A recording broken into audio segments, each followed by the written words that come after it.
Hello, everyone. Caresoft would like to welcome you to our Vector AI Fireside Chat. Caresoft Technology is a trusted government IT solutions provider delivering software and support solutions to federal, state, and local agencies. Caresoft maintains the dedicated teams to support sales and marketing for all of its vendors, including Vector AI, Splunk, Okta, AWS, Forescout, and VMware. At this time, I would like to introduce our speakers for today. Stephen Nino, CIO at Saboba Band of Luiseños Indians. Renita Di Stefano, President and CEO of Second Derivative. And Justin Razor, RSM of Federal Civilian and Native American Tribes at Vector AI. Justin, the floor is all yours. All right, thank you, Alex. Well, good afternoon, or for some people on the West Coast, good morning, late good morning. I'm Justin Razor. As Alex mentioned, I am the RSM for Vector AI. Good news is this will not be a Vector AI commercial or presentation. This is definitely intended to be a fireside chat with my panelists, Stephen Nino and Renita Di Stefano. And really the idea here is to talk more about the journey through cybersecurity and specifically how it relates to the Native American tribal space, tribal gaming, tribal government, healthcare, enterprise, etc. And the two people I have joining me are very versed in the space specifically.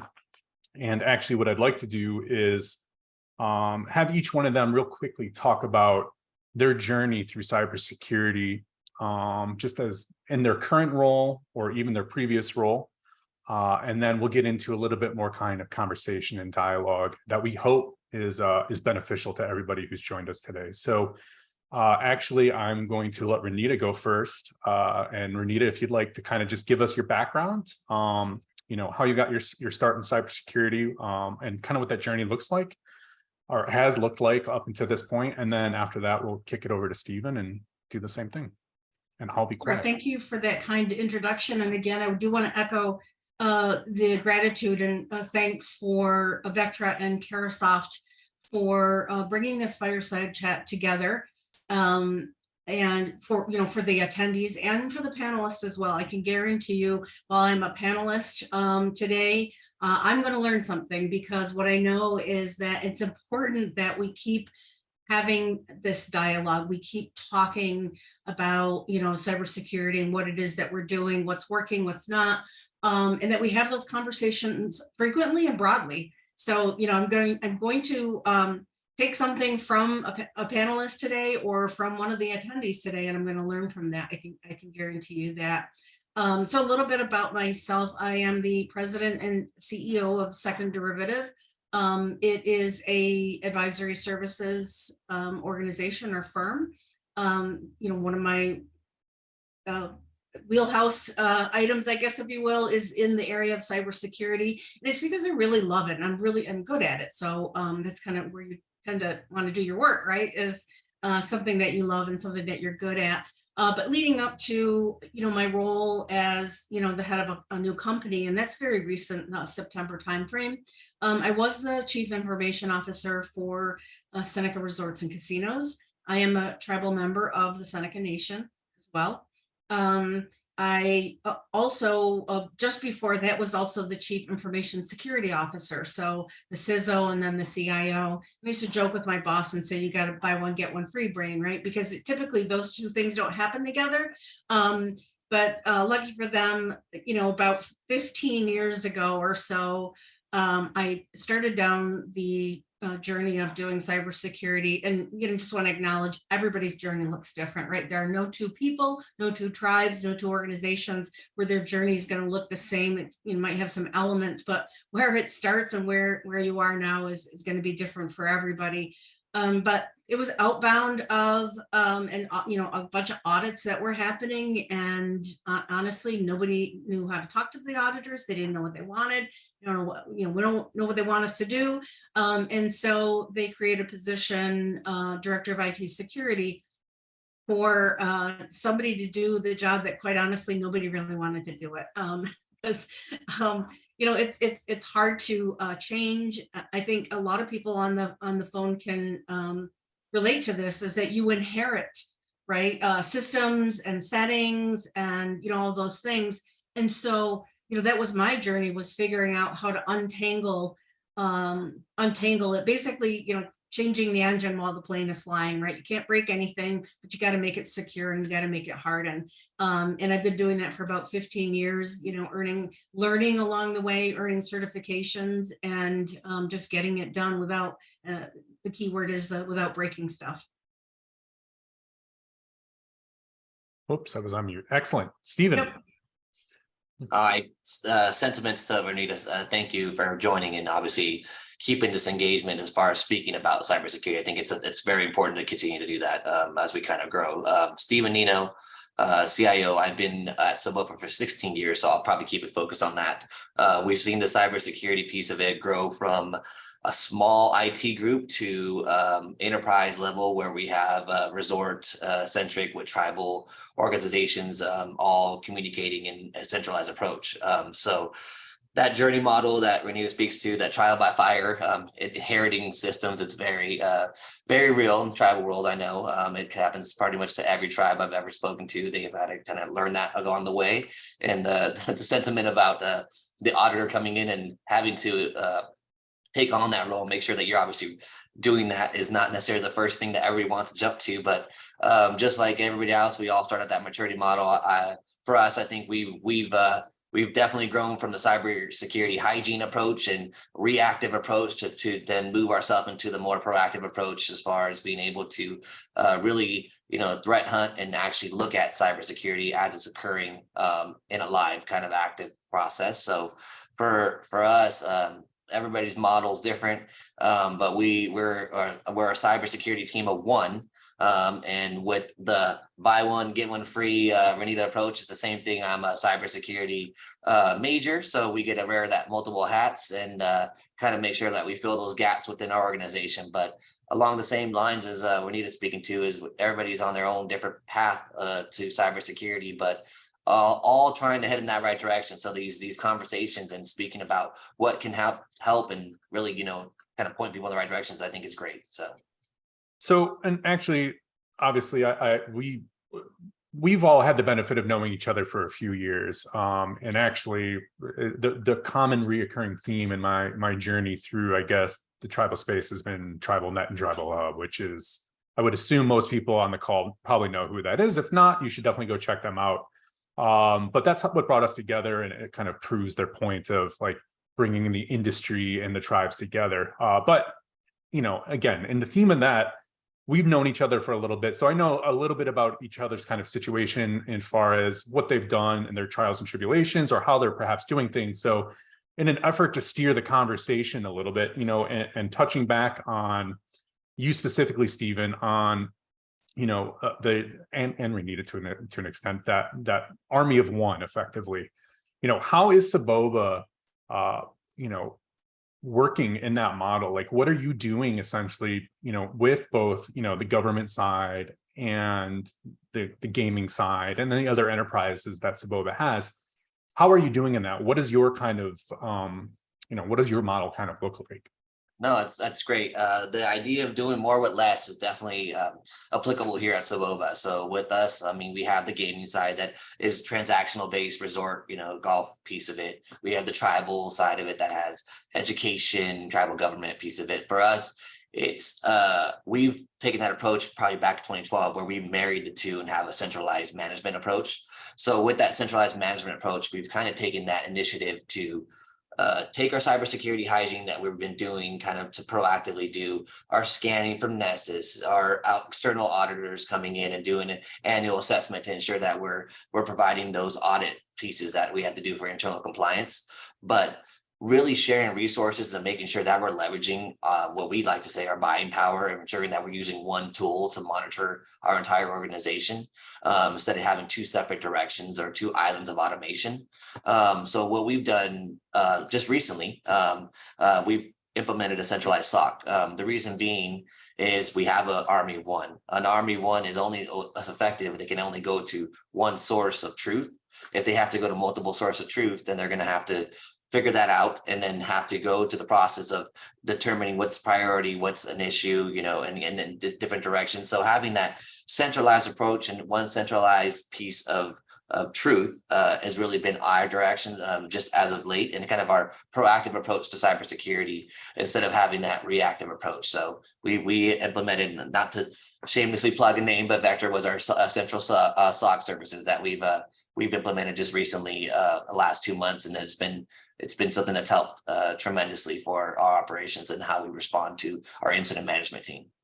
No, and I appreciate you going through that, and I thank you for mentioning Vector. It wasn't what I was trying to get at, but the centralized SOC kind of approach, I think, is relatively novel in the tribal space because of, in most tribes, and not every tribe, as we've talked about already, every tribe is different, not only in how they're approaching cybersecurity or their maturity model of where they're at within that journey, but also just the ability to marry both of them is actually, I don't know how common it is. You would probably know better than me, but I've seen it both ways, right? So it is an interesting concept, and actually one that I think merits a further discussion potentially, is that, versus tribes on both sides of the gaming side and the government side kind of fighting for the same resources, right? For dollars to dedicate to cybersecurity, for dollars for people capital, as far as, analysts or, cybersecurity experts.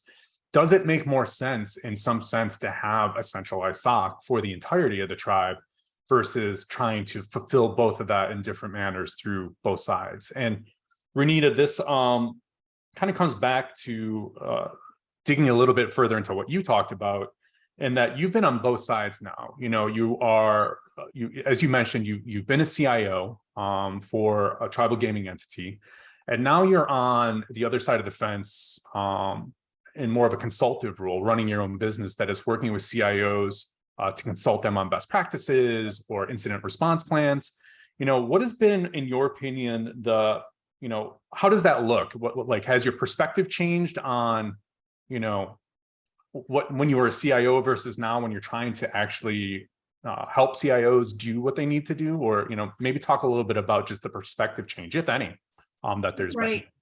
I don't know if I've made a perspective change. I still think like a CIO and a CISO, so that's the good news, I guess, right? But having built an information security program from the ground up, was a journey that I went on for, 15 years as a director, CISO, CIO, and then now helping tribes do the same thing. A couple of common elements. One is, three: time, talent, and money. A lot of times it's capital, right? Time, talent, and money, right? And being able to get those, get the support for those things for something that's really not understood, right? Cybersecurity is, is a bunch of alphabet soup that executives don't understand what those letters all mean, and they don't.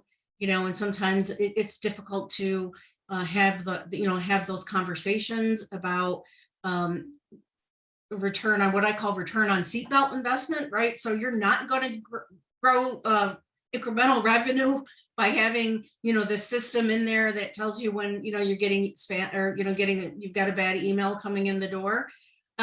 So, those are the common elements, and quite honestly, helping boards of and tribal leadership understand their role in, first of all, they are responsible for protection of the assets, right? Even though in the CIO, CISO, or whatever role that you are in IT, even though you are the transactional owner and responsible for getting those systems and putting them in and getting a set of hands on the keyboard, whose ever hands those are, right?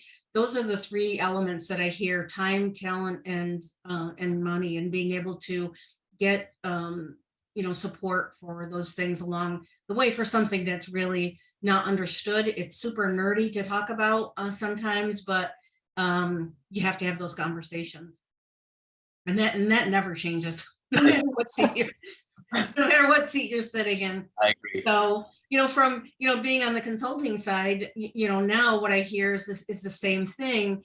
But the good news, I mean, there is good news. I'm going to pop a couple of free resources in here, that there are some free and no cost, low cost options that are available. One of which I'm just going to make a plug right now is to belong to Tribal ISAC. In fact, they're having talk about free resources.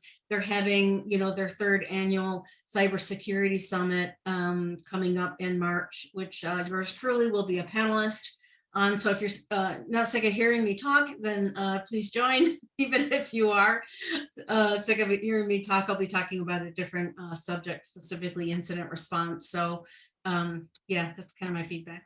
Excellent. So we've talked about it a few times in the course of just the dialogue back and forth, and really kind of the subject or the topic of why we're having this webinar is navigating cybersecurity in tribes, right? And I think one of the things that I'm always interested to hear is not only what your background has been in cybersecurity, but I think perhaps what's impactful for people who are still in that journey somewhere is asking each one of you, if you had to do it over, what are maybe some of the pitfalls that you would have avoided, in that journey? Were there places where you spent too much time or not enough time focusing on something very specific that, maybe delayed where you wanted to be for months, years, whatever it may have been? So, any type of guidance like that you may be able to provide back to the people who are actually, viewing this is like, hey, just watch out for this, maybe focus on this. And again, this is just more of a conversation and not like, a directive to go do this, but, go ahead and take it away, Stephen. Yeah, I mean, I guess, yeah, we speak to everybody's journey is different, but that first step is so critical, right? If you don't do nothing, then you're pretty much stuck in quicksand. You're waiting for that imminent issue to occur, right? But for me, I think along the journey, understanding that the cybersecurity hygiene piece, the basics of just being good about doing password changes, basic about doing maintenance on systems, and ensuring that you're doing those things, I think are always kind of looked over and really looking for the next solution to kind of come in and take over all those aspects of it, when a lot of those things, those basic maintenance items are critical to your just general cybersecurity hygiene that will help you with being able to really spend the time to find that right tool that fits your organization. Those best practices, sometimes, we always want to look over the best practices and look for the latest and next shiny toy, right? To kind of come in and fill that void. But really best practices for me would have been something I wish I would have spent more time putting an emphasis right off the bat. And it would probably helped me with my journey a lot faster. But that's something that we put an emphasis now, that we make sure that our cybersecurity hygiene is priority, and then the tools for threat hunting and proactive approach are used in conjunction with a great cybersecurity hygiene process. Is there somewhere you go for those best practices? Are you following like NIST guidelines or MITRE? Like, where are you kind of pulling your best practices that you're talking about, that you're kind of making sure you check those boxes along the way?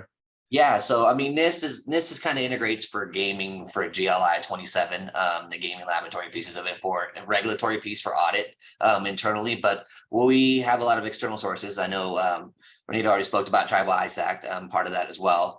And we have our own SoCal group that we speak to with other CIOs for resources internally, just to make sure that we speak to cybersecurity tools and pieces of that. I reached out, I'm part of a Infotech research group that does a lot of the kind of storyboard research pieces of it for tools that are out there in the gaming industry, hospitality industry, tribal industries, really something that's more applicable across the board.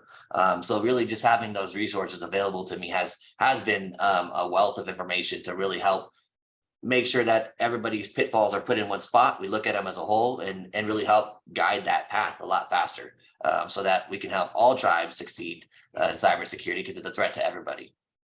And then Renita, same question, Yep. If you were starting over, where would you start? And then also maybe where do you draw, your guidance, or Tribal ISAC, I think we've established, is a great resource. How about other places? So. Sure. So I'm going to echo what Stephen said, which is, if you need to start somewhere, start with the basics. There are so many of your systems already have the options to turn on those cyber hygiene best practices, forcing password expiration, or allowing things to authenticate through directory services versus having separate passwords. Having 10 different passwords is not conducive to, password expiration. It's just a mess. So if you can, as many of those things that you can pass through, one system, the better off that you are. The other thing that I'm going to talk about is, for those of you, especially those of you that are just getting started, is having the culture or the organizational structure, I should say, around having a dedicated information security team.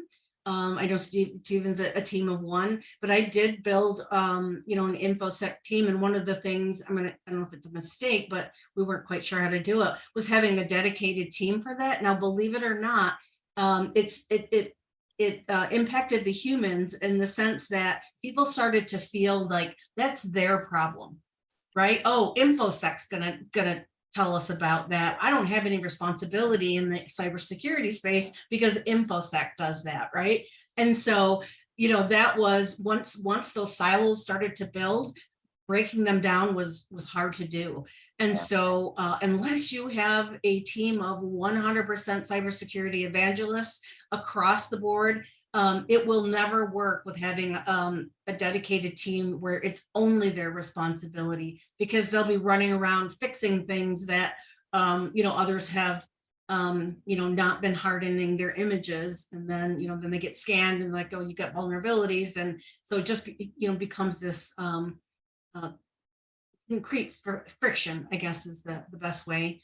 And I am, an embracer of the NIST. I know it's 141 controls, give or take, and it changes a little bit from time to time. But for me, the CIS benchmarks is another great resource.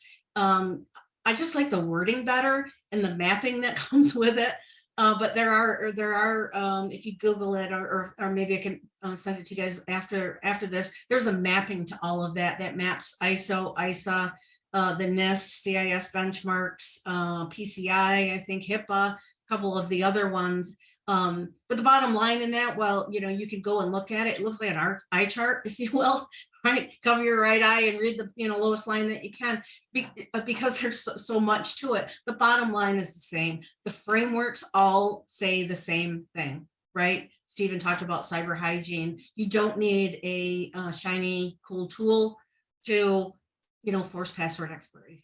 You just got to use the systems that you have. So there's a lot that you can get done without buying any stuff. But eventually, when you get to, a certain point, you're going to run out of hands on the keyboard, right? And, I was in an organization where, we didn't have a 24/7 SOC, and people were losing sleep. I had one gentleman who had a baby, and he said, well, I'm up anyway with the baby. I might as well look at the blinking lights, right? And I'm like, no, you have to sleep. So you can get burnout that way. So, and people that are losing sleep, right? Sorry, Stephen, you look like you're about to say something. No, I just that resonates so well with that baby comment. I think we were there. So yeah, and it's interesting that, and you talked a little bit about it, and maybe didn't necessarily say it exactly, but in your opinion, and probably both of you, would one of the places that you would have perhaps looked to invest resources differently is in the concept of cybersecurity? Because I feel last year at TribalNet, when I was going around and talking to different tribes and different organizations, what seems to be the kind of commonality is that a lot of tribes are kind of leveraging their IT groups as cybersecurity groups. And I'm curious, and this wasn't something that I even had jotted down, but just through the course of conversation, do you guys have a perspective on if that is perhaps a misstep, or do you think that that is just kind of the way it has to be in this space? I'd be curious to get both of your guys' take on that, because I'm sure there are smaller tribes that are on this call that are trying to actually have their IT groups who should be focused on infrastructure and kind of evolving, what they're doing from application sets and infrastructure, doing the cybersecurity portion, which is, I think we could all agree, a different kind of mindset and focus. So if you want to talk about that real quick, either one of you can take that, or both, or I'll take. I mean, I think for us, it resonates well because the same thing kind of occurred in our environment. You had to grow from a smaller group to a larger group, and IT kind of absorbed the idea that you're cybersecurity, right? Cybersecurity is a computer; it has to be IT's responsibility. But the idea that it is separate in the sense that maintenance and infrastructure are important, and cybersecurity is its own, animal or a silo that needs to be kind of paid attention to. Understanding that resources really is what drives that for some people, for tribes. You're not going to have the resource, and some in my area, you're maybe not going to have the area where you can go and find that cybersecurity CISO that's available to you. It might be a service or something that you need to get, but you really need to build a roadmap or a succession plan internally to do a system administrator or something of that sort to push them into cybersecurity. So I really think that in speaking, and I know this from referencing when I reach out to Infotech Group, is the same thing. This is not just a tribal issue. This is a global issue for cybersecurity. There's a void in cybersecurity professionals just because it was something that has grown importance even more so after COVID, seeing a 395% increase of exposure rates and attacks towards any organization has pushed more of an emphasis of doing that. But having the talent already sitting there on the shelf ready for you to pull down and use has been a constraint. So a lot of what the organizations are doing is taking that system administrator and giving them the tools and the educational piece to build it in-house and then take on that responsibility. So I don't see it as a misstep, but just maybe a guided step that would help tribes do that, or smaller groups grow into that cybersecurity role. Perfect. Yeah, I agree with that 100%, Stephen, because there can be a misconception that because someone is in IT and while they have a phrase I like to call technitude, right, technical aptitude, right, they are not hot swappable. Like you cannot. It's like asking your dentist to do heart surgery. They're not the same. They don't have the same skill sets. Which is not to say they can't be developed. You just can't expect that to be the natural course of action is, you used to be a programmer, now you're in charge of cybersecurity, right? And so, there has to be that talent development along the way. And if you, want to put that very niche skill set area of responsibility on a person, you have to look at their compensation. You just have to, right? And so how important is it to you to be cyber secure? The answer is, how much support are you willing to give that? So, yeah, I hope I answered your question, but, no, it's great. You just can't, the humans are not hot swappable. You have to either grow them or get them, right? So if you can't get them, then you have to grow them, put some resources into that space. Yeah. And before I was the accomplished salesperson that I am now, I actually was in IT. And when I was in IT, like the mindset of cybersecurity, I mean, this is a decade and a half ago now almost, but still security was security. It wasn't our major focus, right? Our major focus was making sure that the servers, the applications that drove the business were up and running. So to an extent, like we didn't have the attitude, or that's not even the right way to say it or put it, but it just was not what we were laser focused on day in and day out. Obviously, as the years have gone on, that has become almost as much of a major part of any organization is how they're defending themselves versus, making sure everything's up and running. Because if you get ransomware, then nothing's up and running. And then what I would add to that is something that is, sometimes overlooked is we talked about information security, but there's two elements to it really. Information security or cybersecurity at the internet and assurance. And assurance is a really a less understood. It's even less understood than what cybersecurity is. You're like, what is this assurance thing? And what that is kind of a check yourself before you wreck yourself, which is attitude, which is, let's say you have a policy around laptops are going to be encrypted using, the Windows native encryption, right? So once they leave and somebody leaves them in the car, which never happens, right? somebody leaves them in their car and it gets stolen, then that information, cannot fall into the wrong hands because, with a bad password, it turns into a brick. No, you didn't want to lose the laptop, but you want to lose the data even less. So trust me on that. But let's say you have a policy on that.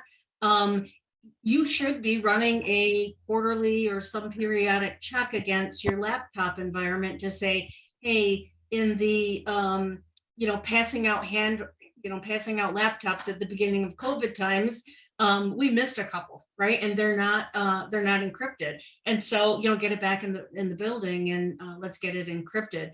The same is true with, USB flash drives. You have that restricted to just a few people. Run a report that says who, out of 80 or wherever you're controlling that, to make sure that you're still in compliance with the policies that you've set.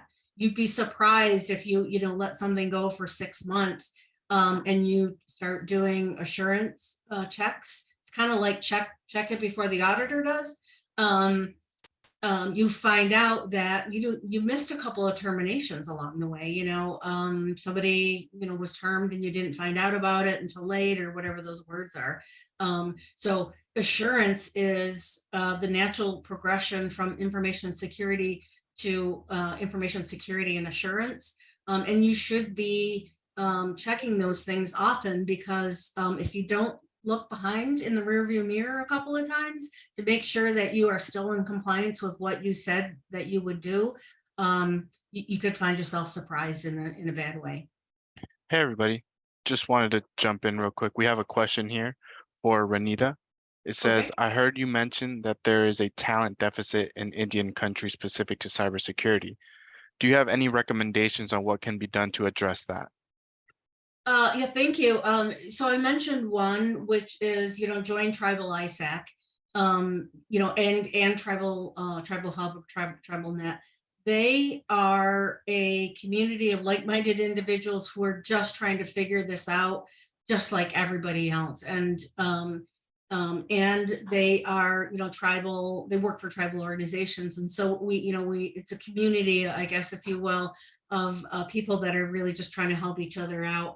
The other thing that I would look to is, I think we're going to talk about this in a little while, Justin, but your vendors, right? When your vendors come to the table and they say, we need you to buy, whatever it happens to be, they should be offering learning credits or training credits along the way. Whatever those agreements that, you're getting in place, they should be coming to the table with learning credits. A couple more that I don't know if she's on the call today. Rebecca Fisher provided to me. Shout out to her. There's a couple from IBM and ISC Squared. ISC Squared is offering 1 million people can get certified with CISSP with nothing more than an internet connection and a willingness to put their head down and learn. That is not that is a big deal, if you ask me.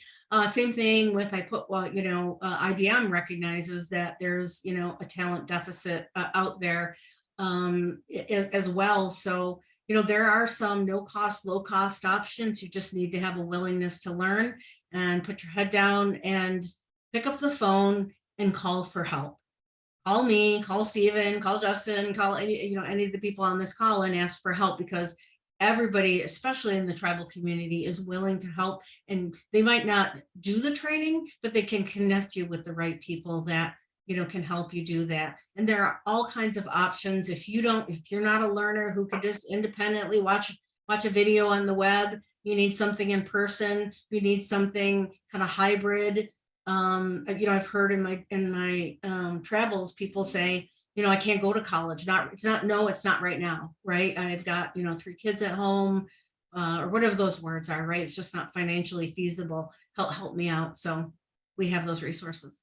And Stephen, I don't know if you saw it, there was a question that came through for you specifically. I guess I'll ask it. Yeah. Or Alex, do you want to do it? I got it. Okay. Stephen, this question came in for you. Says, you mentioned your SOC team being essentially a force of one. Was it your desire to explore tools that employ AI as a force multiplier that landed you on Vectra? Additionally, it might be too early to tell, but have you had enough time with Vector to realize the promise of an AI augmented SOC team? Finally, are you looking at adopting other AI-based security tools going forward? To be clear, this was not a question that I asked. I've been here the Very, entire very time. eccentric. So I like that. Yeah, very detailed. I love it. So no, that's a great question.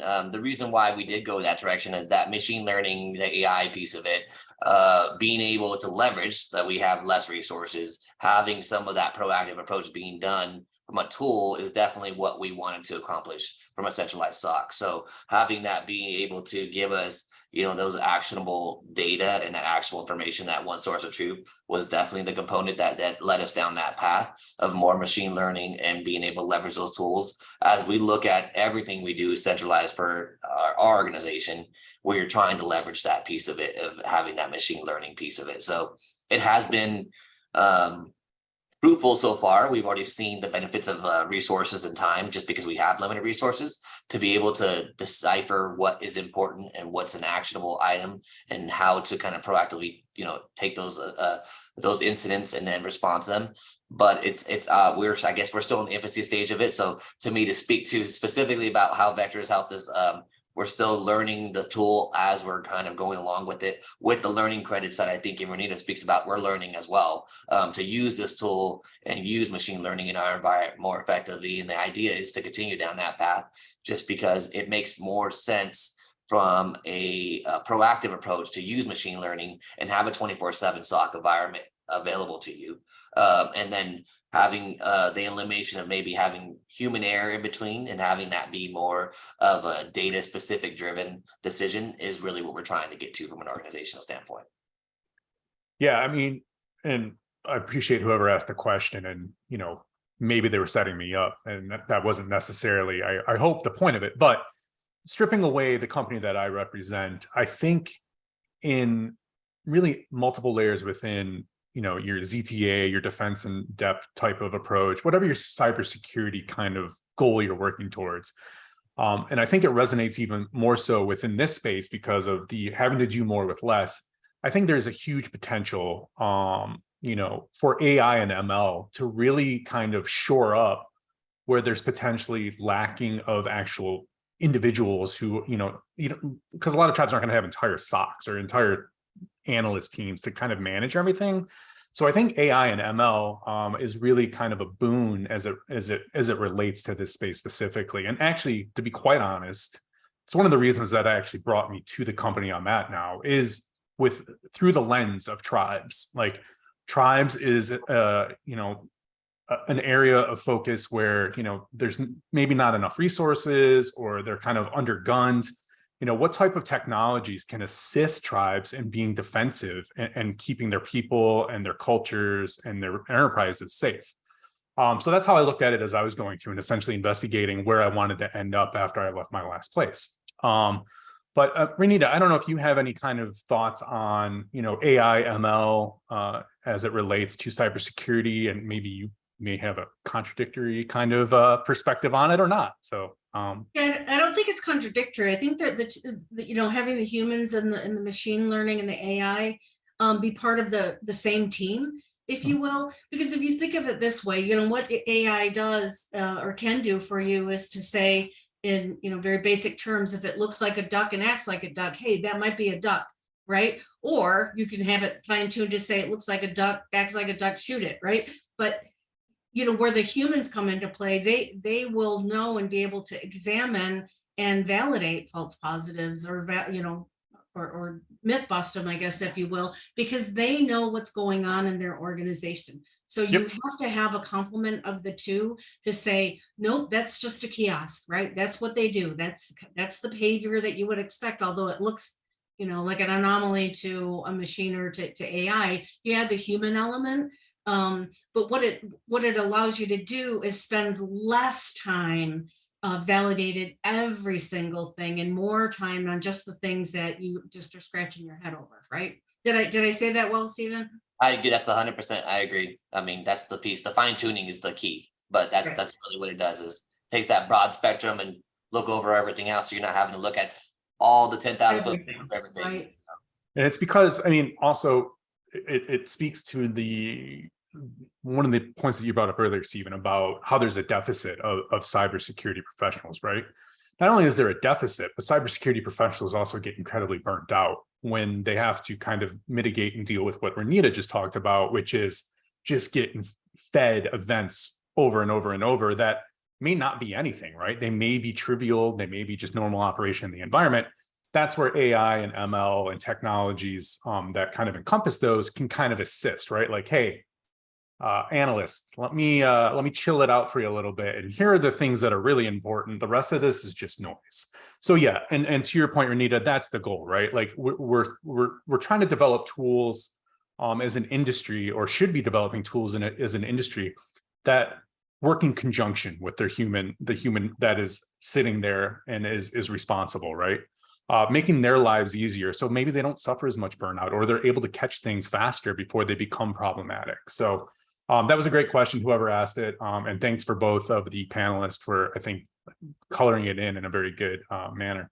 And since I'm skipping over the one, I think there's another topic here I wanted to discuss, but one of them that I think is just more fresh from what we were talking about, and since I'm talking about Vectra, is vendors. This was one I was going to kind of leave at the end. You know, this space specifically, cybersecurity, I work in infrastructure before this, is an incredibly noisy space from a vendor community space or perspective, right? Like there are tons of vendors coming at CIOs like you, Stephen, and you, Renita, saying that we guarantee 100%, protection from ransomware, or we do this, this, and this. And it's got to be incredibly confusing to kind of source through all of that, right? So maybe talk a little bit about, and I think you talked a little bit about it already, but maybe expand on it. How do you make decisions, or how did you make decisions on the vendors that you go with? And, how do you develop trust with those vendors? How important is trust with vendors as a whole? And then also maybe while you're talk about what just pisses you off about vendors, candidly. There's got to be things, like I said, like I guarantee 100% reduction in any type of attack, which is garbage. Nobody can make that guarantee. But maybe talk just about that vendor kind of approach. And Renita, it'll be interesting because you're kind of both sides now. So go ahead. Yeah. So I'll talk about the things that tick me off first, because that is fresh. No, I'm just kidding. But for me, a good sign in, I don't like to say vendor, because I don't pick vendors, I pick partners, right? People that I can establish a healthy relationship with.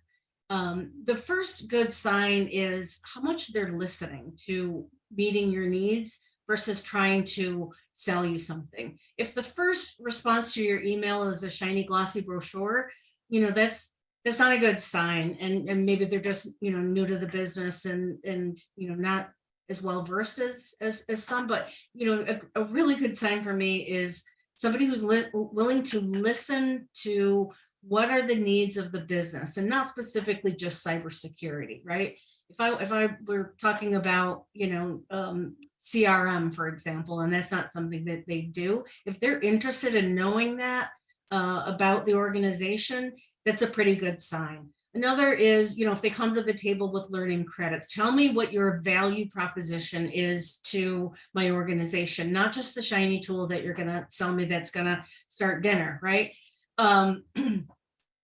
But also, who's going to take my call in the time of crisis, right? If I'm calling the 1-800 number for support and I'm in trouble and I need something, right? Whose number am I going to call to say, hey, Justin, I'm stuck in the queue. We need help and we need it now.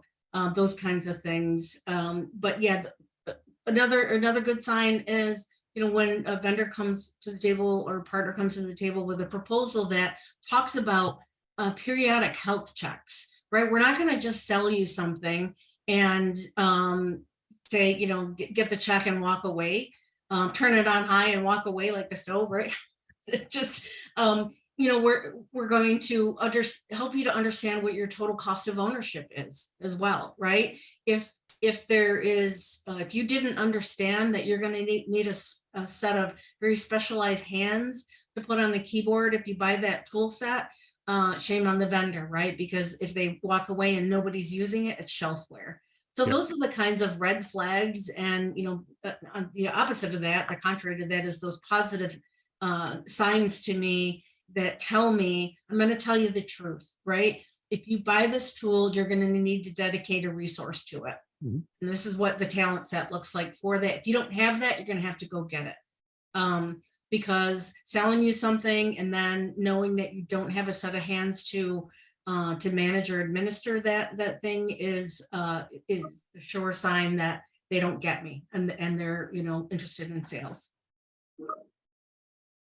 And I'll add to that, you mentioned that I'm a vendor now, and I'm also a tribal member, right? So there is a level of transitive trust that comes with the fact that I am a tribal member. I get that, right?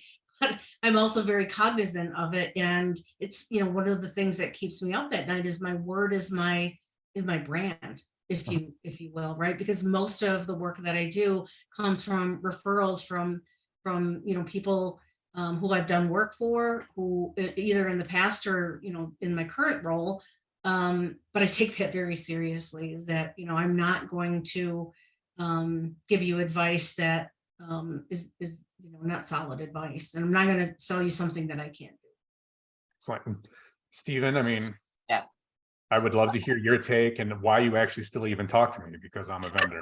That's great. That's perfect. Good segue. I love that. The sentiments from I agree with those. The partnership piece of it. But I guess I'll start too with the things that maybe I guess are the irritating pieces of it that you don't do, Justin. You're fine. But the piece of it, so you're good. As far as the brochure, the marketing brochure, sending the marketing brochure from a salesperson, and then having that first meeting, and then not be able to speak to that brochure has been one of the ones that I've run across so many times, and not being able to have a full conversation of understanding how their solution impacts the entire environment in a data center. That's the part where that was one of my peeves that I've had with going with cybersecurity meetings. There's more of a 20-minute type of elevator pitch instead of a discussion of listening and understanding in an organization, or doing some research about your organization before they're coming and giving you just this one deck that kind of goes out to everybody on LinkedIn or wherever else they want to put it on. The other part that I think is great to speak to, that Renita spoke to, as far as listening, understanding, and then the support services, is also the I guess the response when a vendor is trying to pressure you to make a decision in a short time without having you have that full discussion. Really is one of those peeves that I've gotten across from kind of going through my, I guess, vetting of partnerships for cybersecurity along the way. But the second part, I think, to your question, Justin, was what resources do you use that could help you along the way, right? Of the I guess kind of navigate through all those things. And for me, it has been I use an external resource group called Infotech Research Group to kind of storyboard any solution that we're going through, do an extensive analysis of what we're kind of put in. Since we only have a limited finite amount of resources, we want to make sure that we fully vetted that solution. So that part of it is really essential for our organization, is to make sure that we then take that consideration as a storyboard, bring that into review, and we do take our time with it. So I guess that time piece of it has probably been consistent with me, because we take our time to make sure that we're making that solution or that selection with all kind of information available to us, because the more information available to us, the better decision we're going to make at that time. Yeah, it's interesting, and I didn't mean, while you were speaking, both of you were speaking, I've made a conscious effort to not make the missteps that I think are common within the industry. And really, I think it's because just the technique, or the way you talk about cybersecurity, you interact with cybersecurity, and the people who you're trying to educate or even eventually make a purchase, is, I feel, different than it is in perhaps storage or other things. It's a different kind of way that you have to go about it. And one of the resources I use is if there are other vendors on here or other resellers and want to understand how to have a better conversation, there's a woman by the name Danny Wolf who runs a podcast called Audience First, which is amazing. It tells you how, like what Stephen and Renita just talked about, from a CIO or a CISO perspective, are the same things that are echoed across CISOs and CIOs across the board. Like, don't come at me without understanding who I am, or what my tribe does. So I think that's important to know, that it requires a little bit of information, research, and then maybe where you are in your journey before I even talk to you about what I'm positioning, right? And then, that I think makes for a healthier conversation moving forward. But it takes the effort and the time put in and two people talking. So no, those are great. Both of those were great kind of responses, and I appreciate it. We're kind of getting near the top of the hour here, which is the end of this. I think the last thing I wanted to talk about, and then we'll kind of wrap things up, is I think one of the biggest challenges also within the tribal space specifically is most people understand that cybersecurity is a really big deal, but getting executive backing, or in this case, in a lot of cases, tribal council backing, sometimes can be challenging for different tribes. Is there any advice or, one neat trick, click on this link type stuff that you could perhaps, give to people that you've done to kind of bring tribal council on board, get that executive backing that you need? And you got 3 minutes to explain how you did a very complicated thing. So no, just go ahead. Want to go over to it first? I'll let you speak to it first.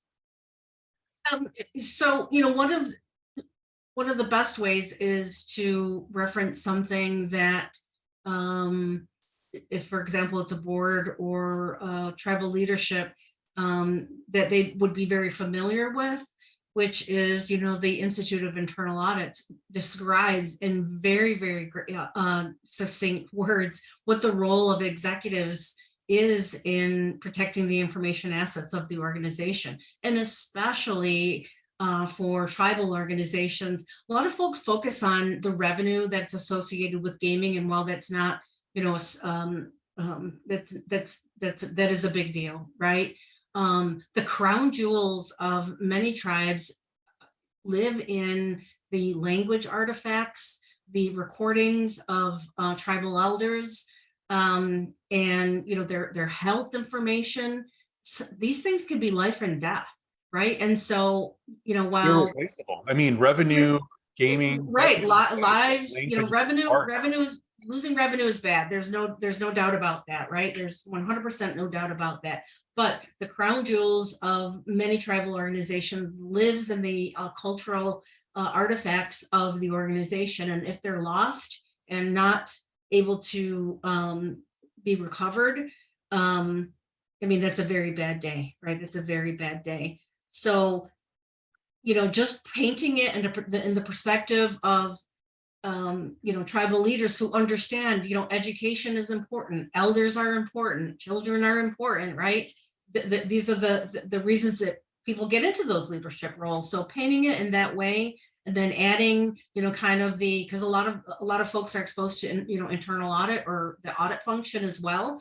So you have board and audit committee, often they understand those words, right? Is that, gosh, I have a responsibility, and what is my job as a tribal leader? Strategy, budgets, people, right? And those are the things that I can make a difference with. All the other stuff is super nerdy and I can't do that. But what I can do is support, time, talent, money. That's perfect. Yeah, no, that's great. I think those points are critical. Obviously, the data and the integrity and keeping that and resource intact for our tribe is I think it's really the why we do it. But I for myself, I know as an organization or anybody, I think in IT, naturally, they're not great speakers in IT, but having that ability to open yourself up to communicate to the tribal council and have a presence, and I say face value of having you being able to give that educational piece of it. We use cybersecurity training and awareness piece of it as kind of like the baseline to open up that discussion and really make sure that it's an army of everybody discussing cybersecurity so that it resonates well with the tribal council, and then have that, that continuous touch point with them and having to speak to it more often than just having it be a placeholder on the budget and be 20% of your budget or 10 to 15%, whatever that is for your cybersecurity budget. The only time you talk about cybersecurity is during your budget cycle. Having those continuous checkpoints and at least a quarterly conversation with your executive leadership and explaining that exactly the why and the educational piece that you're trying to do to merge those two is the other component that I think is really critical to ensure that you take full advantage of that partnership and then make it their idea. As always, the pitch I always say, make it their idea, sell it to them. And like, it's there. It's a tribal leadership. This is your responsibility, protect your assets, serve your government. This is something that you want to do as for your people. And that's really helped tremendously for that piece.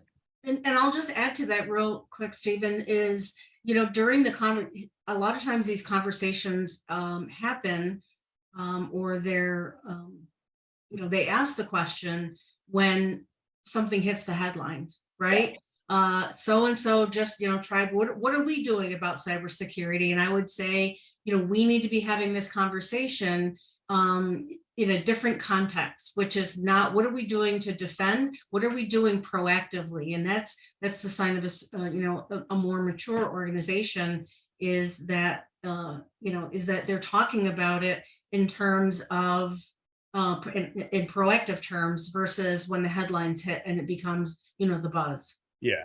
Yeah, it's easy to essentially have that conversation when you see some casino getting ransomware and whatever it may be. But yeah, you definitely want to be having that conversation much sooner. And I think we're getting to that point through these type of events, through TribalNet, through Tribal ISAC, where those conversations are happening before hopefully anybody gets to that point. So that's great. So I appreciate everybody sticking in there with us. I hope stuff that Renita and Stephen and to some extent myself was useful, or at least made you, consider some things. We could probably, the three of us, continue to talk for hours, but I know people don't have that kind of time.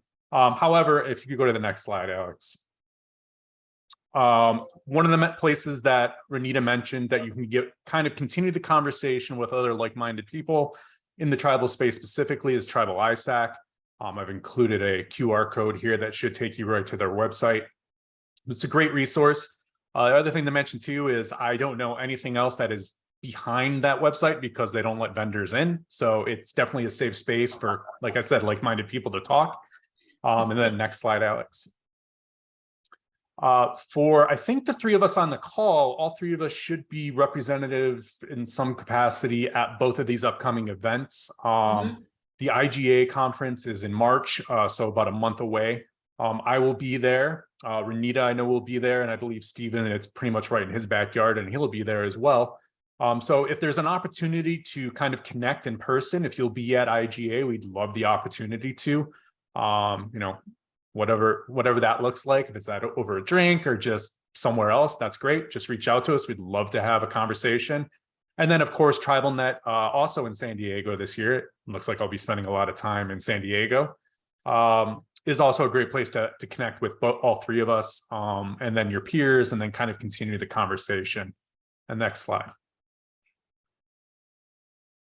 And then again, just trying to keep it as easy as possible. If there is a desire to kind of have a more one-on-one conversation, or if you have any questions that we didn't get to answer and you just wanted to reach out to us, I've included our contact information. I've spared Stephen further kind of vendor reach out, but I have included his LinkedIn profile. So these QR codes will give you information about all three of us, and then also where you can kind of connect with us after this slide ends and you no longer have that information. So again, we really appreciate everybody taking the time today. Look for more of these type of kind of conversations, or just more educational or dialogue-based kind of events that I hope to do. And we look forward to seeing you at the shows. Stephen and Renita, anything to wrap up with? No, thank you for having and putting this together and bringing these folks together, and obviously marketing the event on social media so that we could reach as many people as possible. My hope is that if one person leaves here with a to-do, something to go do, if you will, to go and improve their cybersecurity position, then this is, time well spent. Couldn't have said it better. Thank you. Yeah. Thank you, Renita. Thank you, guys. Alex, however you wrap these up, or that's it. But thank you again, everybody, for joining. Bye now. Bye, guys. Thanks, everybody. I'd like to echo everybody's sentiments and thank all of our participants as well as our speakers for being with us today. We hope that you enjoyed the information you received during this webinar and that it has been helpful to you and your organization.